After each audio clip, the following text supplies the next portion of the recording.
Gloire à Dieu. On continue notre belle petite étude qui a rapport à toutes les choses que Yeshua nous a accordées une fois que tu rentres dans son chemin. Il nous a ouvert un nouveau chemin, une route nouvelle et vivante qu'il a inaugurée pour nous, qu'est-ce que la Bible a dit. C'est une route qui nous mène dans le royaume de Dieu. C'est une route, c'est ça que le chemin que Jésus dit, venez à moi, puis suivez mon chemin, renonce à toi-même, engage-toi, il y a un chemin à suivre. Il y a une porte étroite, il y a un chemin resserré, puis ça mène à la vie, puis c'est Jésus. Jésus, c'est la porte, puis son enseignement, c'est le chemin. Fait que restons dans ce chemin-là, ça nous donne plein d'avantages. Une des avantages qu'on a aujourd'hui, ce qu'on va regarder ensemble, on en a déjà parlé, c'est pas des nouveautés, mais ça fait du bien de toujours se le rappeler, qui nous sommes, quelle position qu'on a devant Dieu à cause qu'on a accepté Yeshua dans notre vie.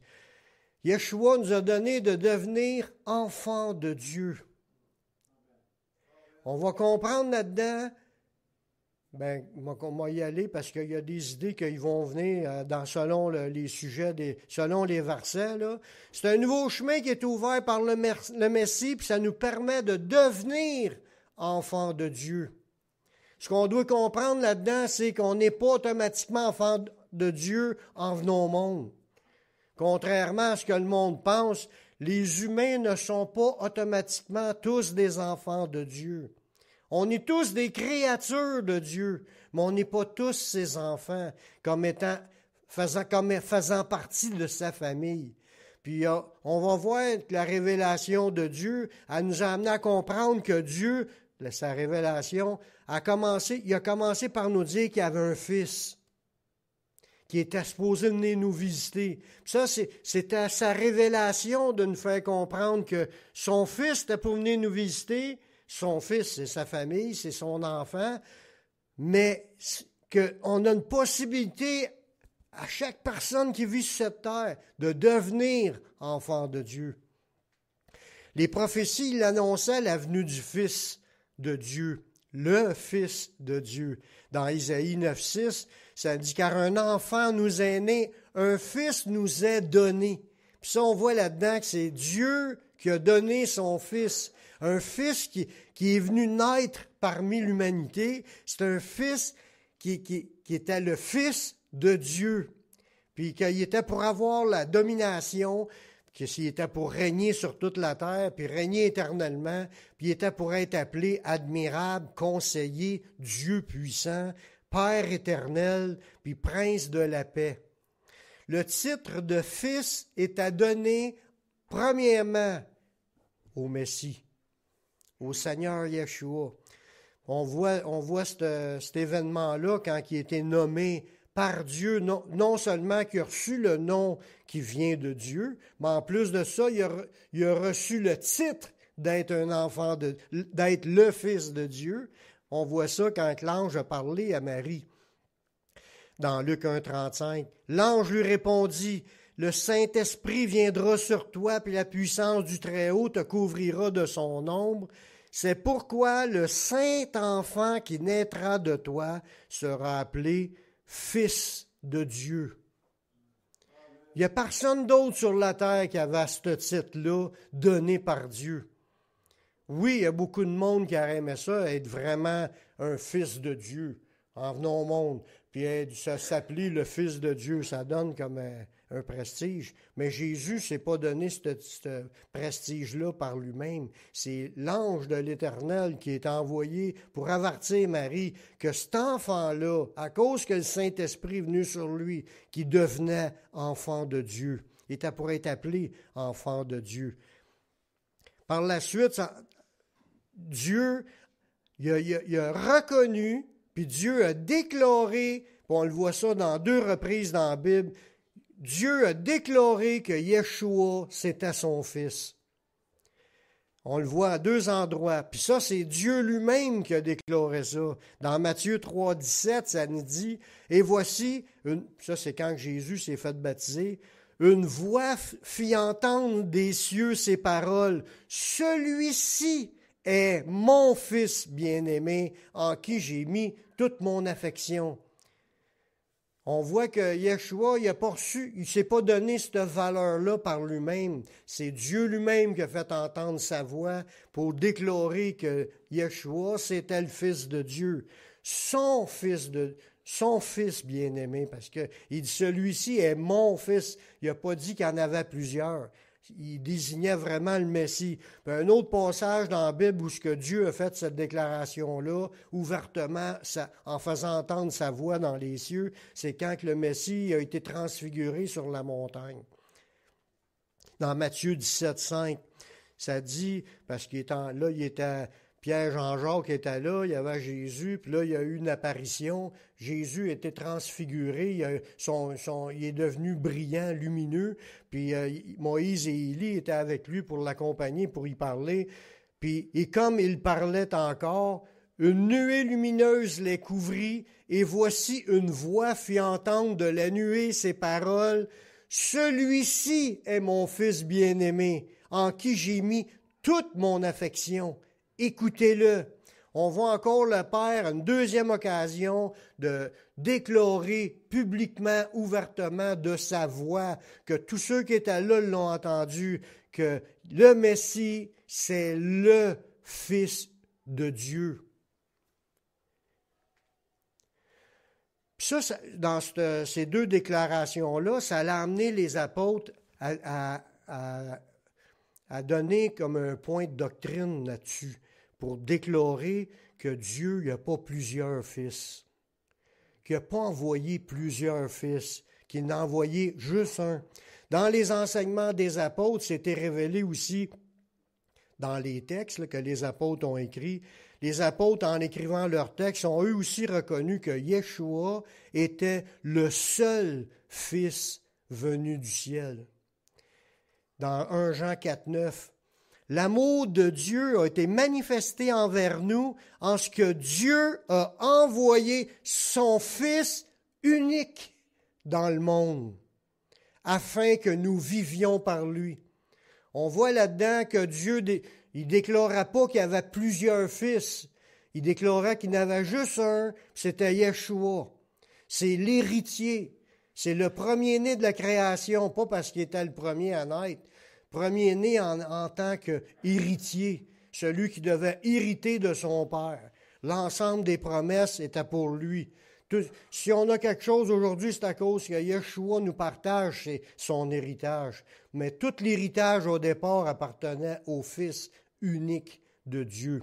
Puis ce passage-là est bien mentionné comme si Dieu n'avait pas deux ou trois fils. Il n'a pas eu d'autre que Yeshua qui est descendu du ciel puis qui a été déclaré Fils de Dieu. Puis Yeshua lui-même après ça, mais pas après ça, mais pendant ses enseignements, Yeshua lui aussi a mentionné la même chose, donc, que si on croit en lui, on serait sauvé, mais il a mentionné qu'il était le Fils unique de Dieu dans Jean 3,16. Car Dieu a tant aimé le monde qu'il a donné son Fils unique. On le voit encore ici une deuxième fois comme quoi que Dieu n'a pas eu plusieurs fils. C'est un Fils unique qui est venu du Père, puis afin que quiconque croit en lui ne périsse point, mais qu'il ait la vie éternelle.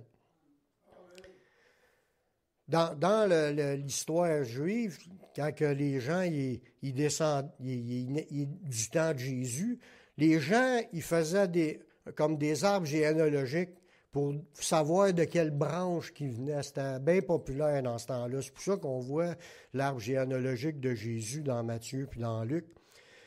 Les gens ils voulaient savoir de qui ce qui descendait dans leurs arbres généalogiques. Pour eux, là, le fait de descendre d'Abraham, ils se pensaient tous des fils de Dieu à cause qu'ils descendaient d'Abraham.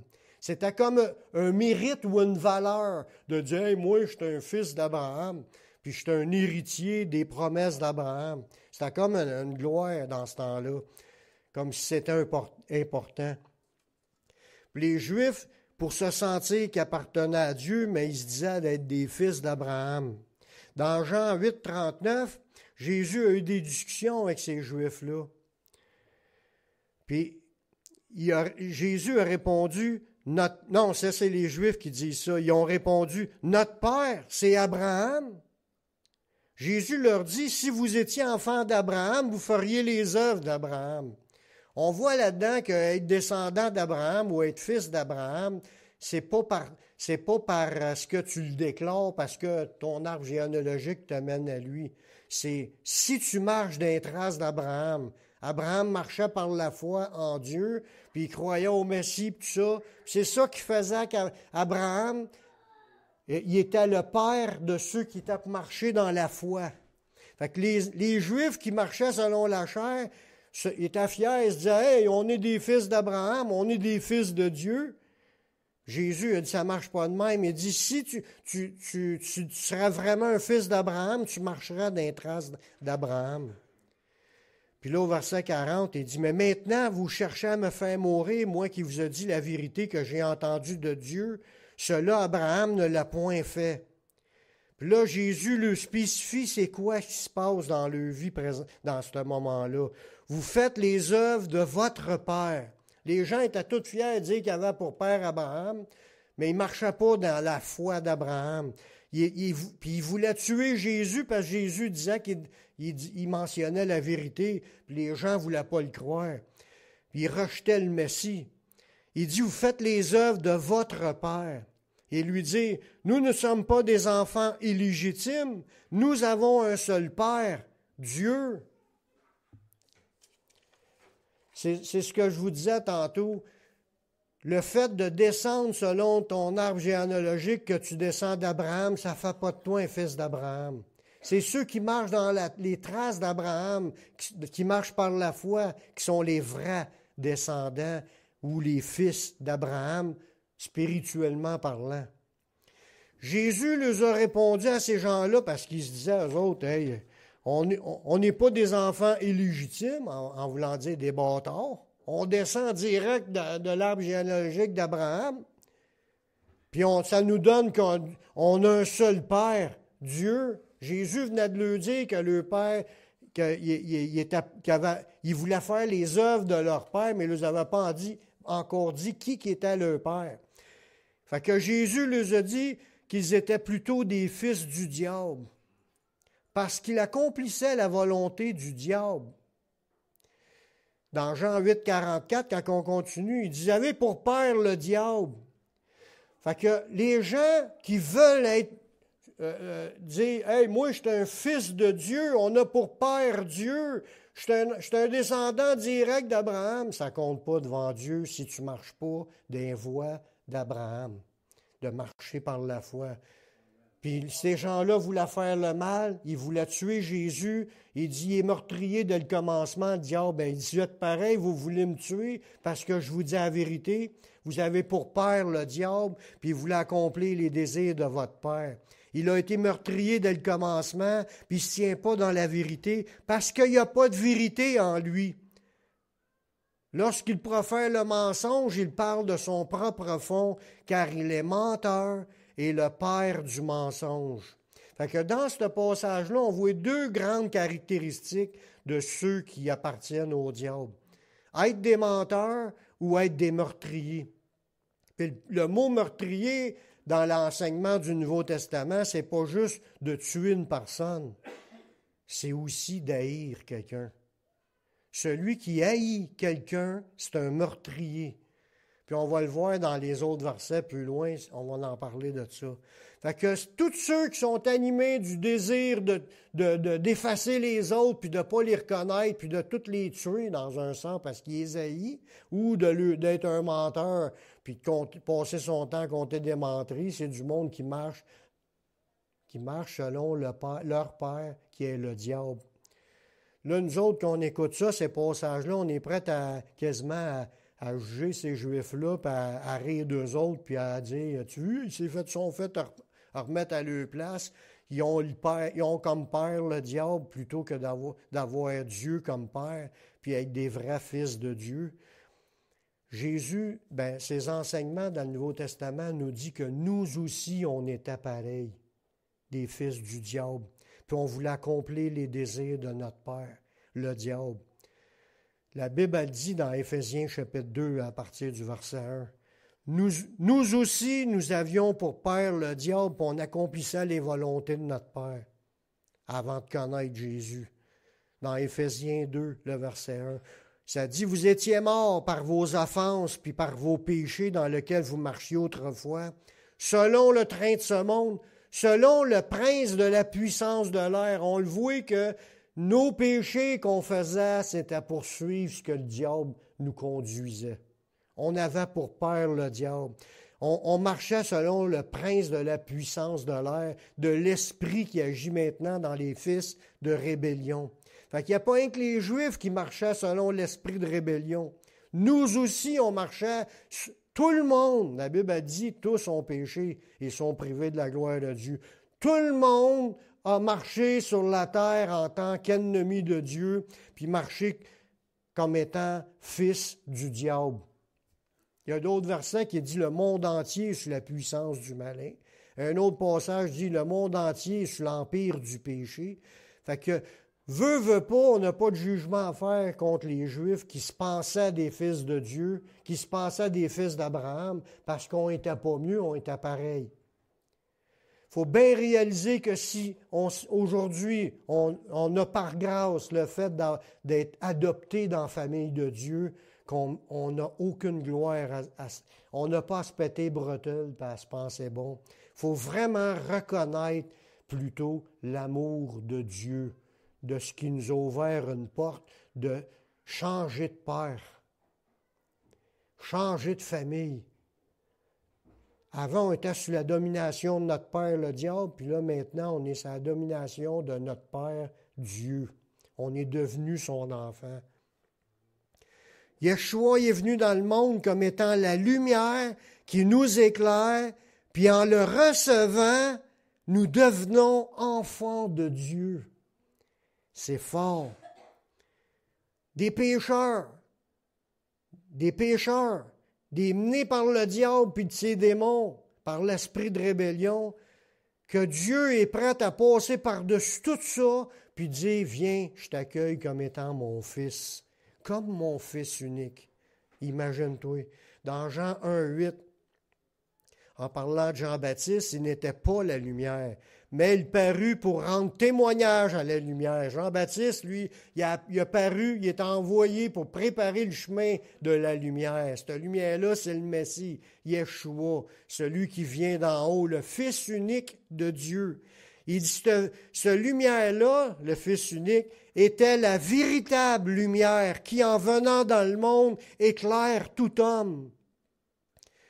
Elle était dans le monde a été fait par elle, c'est le créateur de toutes choses, le Messie.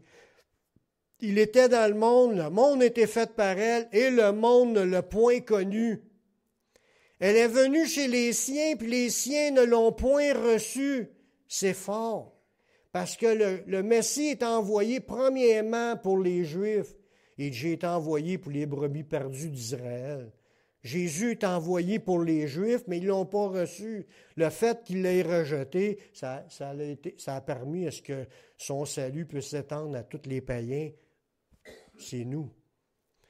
Il est venu chez les siens, puis ils ne l'ont pas reçu. Mais à tous ceux qui l'ont reçu, cette lumière-là, le Messie, ceux qui l'ont laissé rentrer dans leur vie, qui ont demandé pardon au Seigneur, ils ont confessé au Seigneur qu'ils étaient des pécheurs, ils ont demandé d'être pardonnés, puis le Saint-Esprit est rentré, ces gens-là sont nés de nouveau.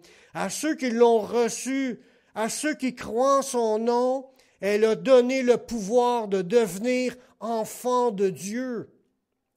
C'est fort. Des enfants du diable qui sont transformés comme ça en enfants de Dieu. Pas parce qu'ils sont devenus meilleurs, pas pantoute, juste parce qu'ils ont reconnu le Messie puis ils se sont repentis. Ils ont dit, moi, je veux changer de vie, je veux recevoir le pardon, je veux recommencer ma vie à zéro. C'est ça, naître de nouveau. Puis tu reçois le pardon, tu reçois la lumière de Dieu qui est le Saint-Esprit, qui est Jésus, qui est Dieu le Père. Rentre dans ta vie, puis Dieu t'adopte comme étant son enfant.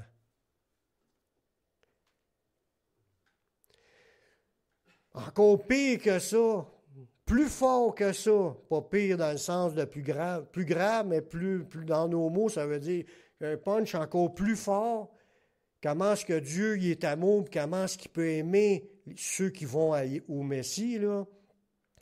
Dieu nous a destinés à rencontrer son Fils.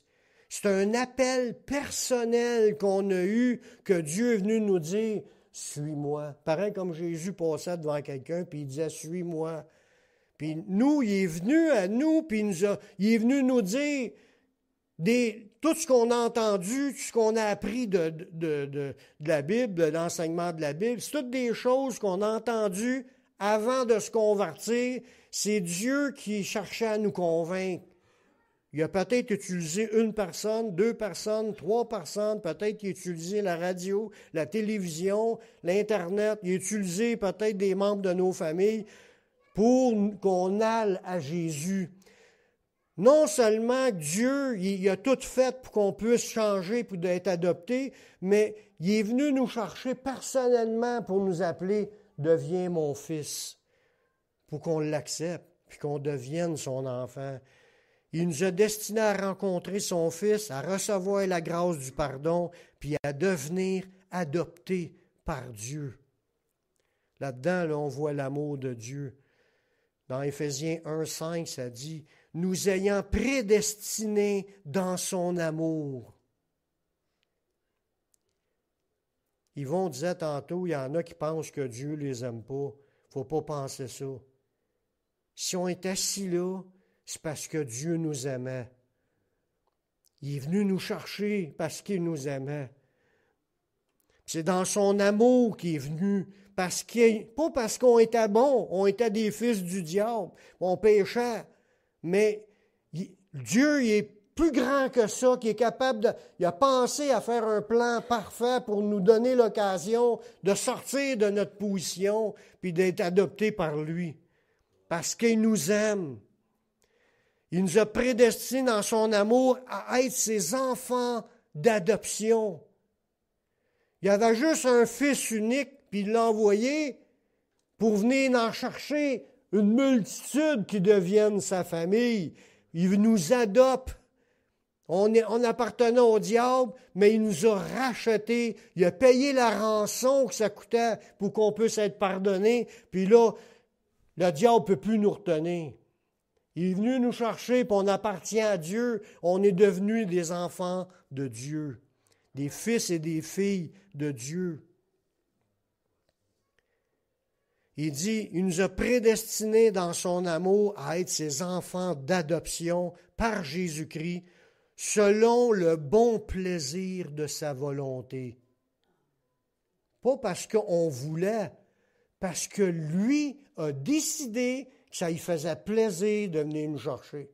Il nous aimait, mais selon le bon plaisir de sa volonté, ça lui a fait plaisir de nous l'offrir, de devenir être un de ses enfants, pour qu'on serve à la louange de la gloire de sa grâce qu'il nous a accordée en son bien-aimé.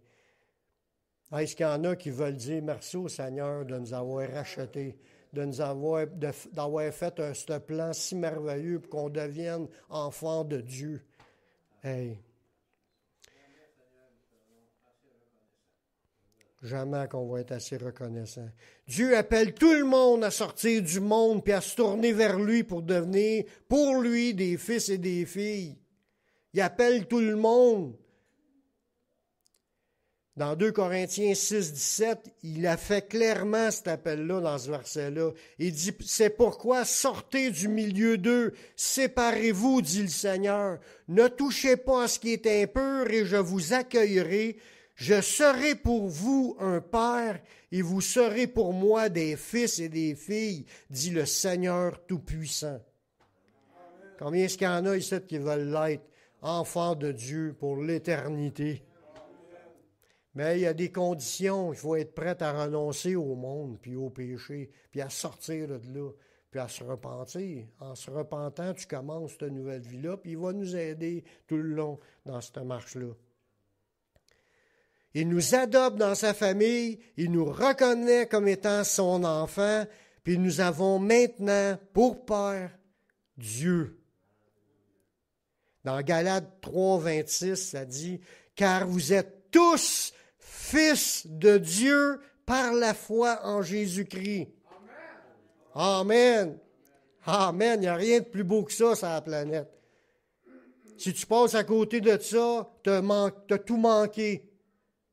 Il y a rien que ça qui est important, de rentrer dans sa famille. Puis après ça, il va prendre soin de sa famille. C'est un Père compatissant, miséricordieux, plein de goût de nous bénir, puis de nous faire du bien, puis de nous accompagner, puis d'intervenir dans nos vies. Parce qu'il nous aime. C'est par amour, puis ça lui fait plaisir, selon le bon plaisir de sa volonté. Il est willing, il était volontaire, c'est à sa volonté de vouloir déverser ses bontés envers nous qui ne méritons rien. Une fois que nous allons à Jésus pour être pardonnés, nous recevons l'Esprit de Dieu, puis il nous montre que nous sommes des enfants de Dieu. Parce que quand tu as l'Esprit de Dieu, il se passe des affaires dans ta vie, puis ça te le confirme que tu l'es son enfant. Dans Romains 8, 16, ça dit « L'Esprit lui-même rend témoignage à notre esprit que nous sommes enfants de Dieu. » C'est pour ça qu'il ne faut pas douter là-dessus, frères et sœurs. Si vous avez un doute sur le fait « Je suis vraiment un de ses enfants », chassez ça dans le nom de Jésus, vous n'avez même pas de doute. Ce n'est pas à cause de vous que vous êtes enfant, c'est à cause que Dieu a fait les pas et il vous a appelé. Vous avez répondu à l'appel, oui, vous avez répondu à l'appel, mais tous les mérites reviennent à Dieu, puis c'est à cause qu'il nous aime qu'on l'est. Puis il nous dit, si tu as la foi dans mon Fils, tu es mon enfant. C'est ce qu'il dit. Bien sûr, on parle d'une foi qui est prête à s'engager, pas juste une croyance qu'on sait que Jésus, c'est le Messie, puis que ça ne change rien dans notre vie. Ça, c'est pas la vraie foi. Et maintenant, on va en parler de cela, mais si vous croyez de tout votre cœur que Jésus, c'est le Messie, puis que vous voulez le suivre parce que vous l'aimez, puis vous reconnaissez ce qu'il a fait pour vous, vous faites partie de la famille de Dieu. Lâchez pas cette assurance-là. Puis laissons pas le diable mettre des doutes dans notre esprit. Nous avons une assurance que nous sommes son enfant. Nous sommes capables de crier par le Saint-Esprit que Dieu est notre Père. Dans Romains 8, 15, ça dit, « Vous n'avez pas reçu un esprit de servitude pour être encore dans la crainte, mais vous avez reçu un esprit d'adoption par lequel nous crions, « Abba, Père ». Quand on prie, on dit notre Père, on prie à notre Père, on est capable de le dire, c'est parce que c'est l'Esprit de Dieu qui nous emmène là. Puis on ne le crie pas rien que là, on le crie dans les chants. Tes enfants remplis de joie te disent « Père ». On l'a chanté tantôt, cette phrase-là.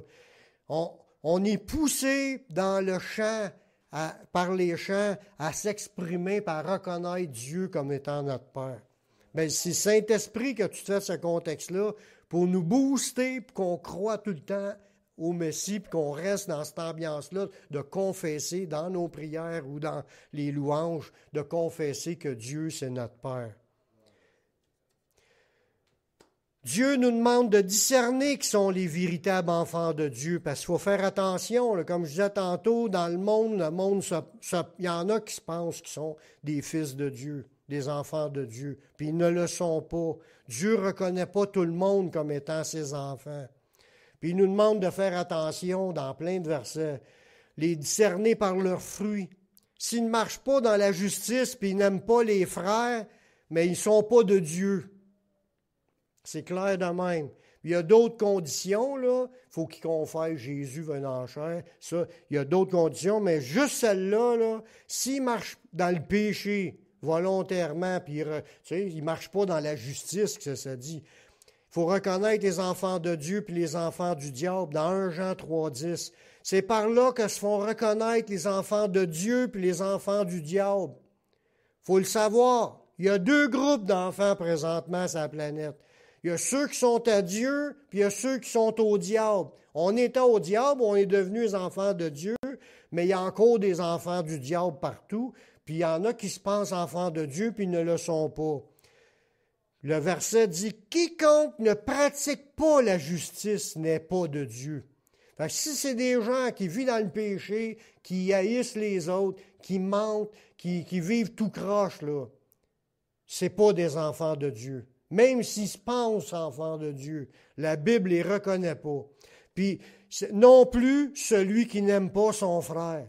Fait que si tu es dans une église, puis il y a quelqu'un qui n'aime pas les frères dans l'église, là, même s'il lève les mains dans les airs, puis il fait des sparages parce qu'il se pense enfant de Dieu, s'il vit dans la haine, dans le rejet des autres, il est dans le péché.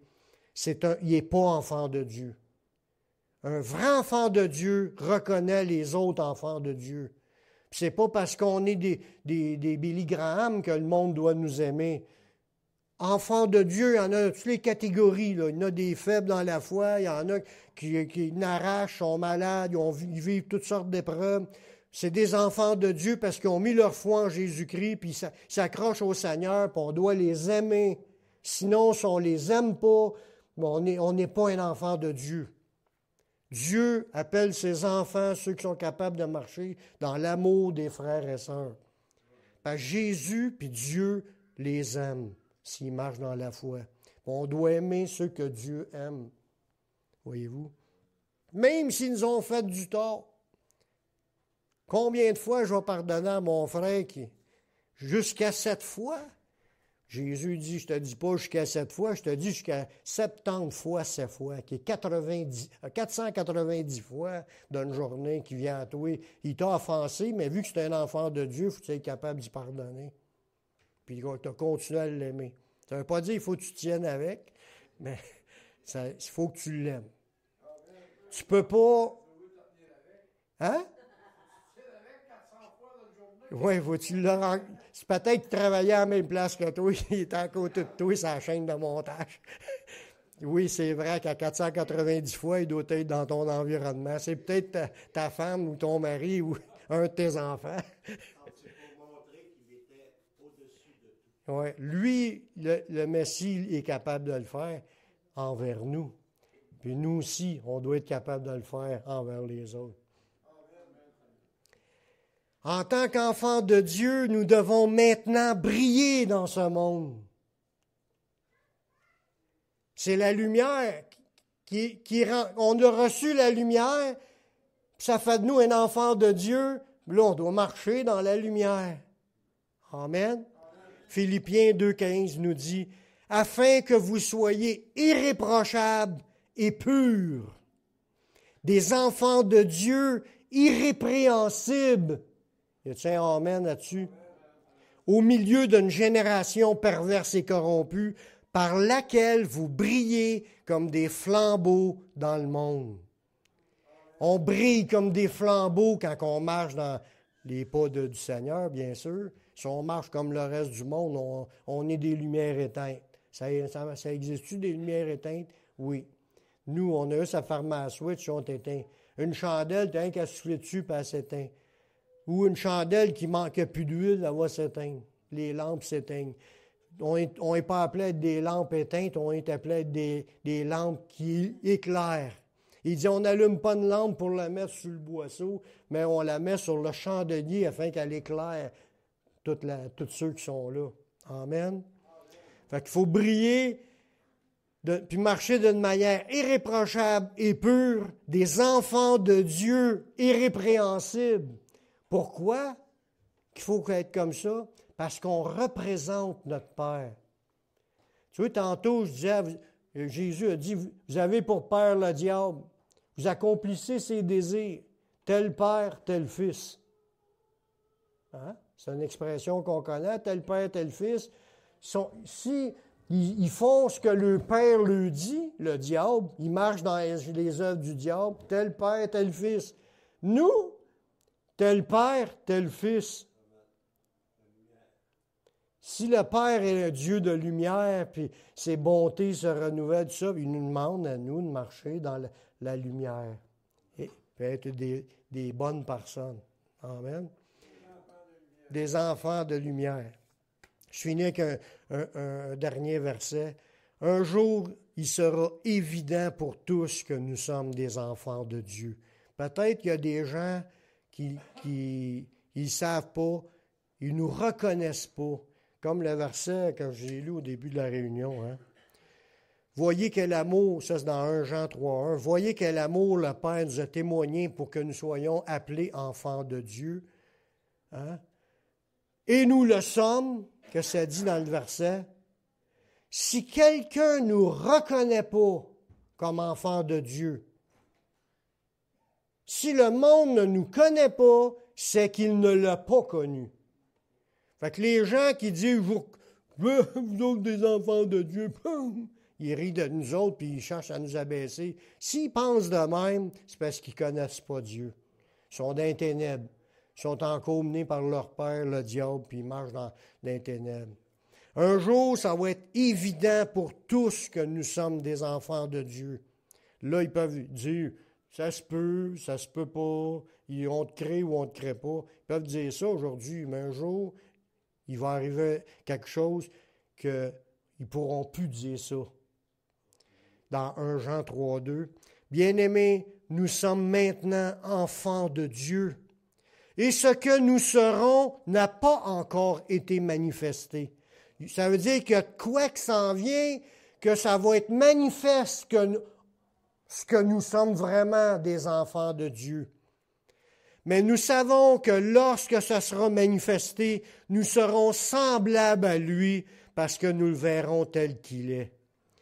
La communion qu'on va avoir avec le Fils rendu à ce moment-là, ça va être tellement fort qu'on va être pareil comme lui. Le monde ne nous reconnaît peut-être pas aujourd'hui, mais ils n'auront pas le choix, ils vont nous reconnaître, rendu à cette période-là.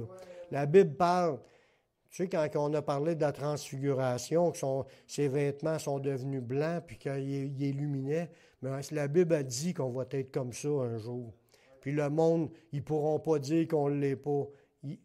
On le sait par la foi qu'on l'est, on garde cette assurance-là, puis un jour, Dieu va le manifester ce que nous sommes vraiment.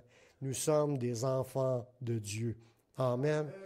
Seigneur, je te remercie pour ta parole, merci pour tes révélations. Continue à parler à notre cœur et nous affermer dans cette position pour qu'on marche par la foi, sans aucun doute, sans aucune crainte.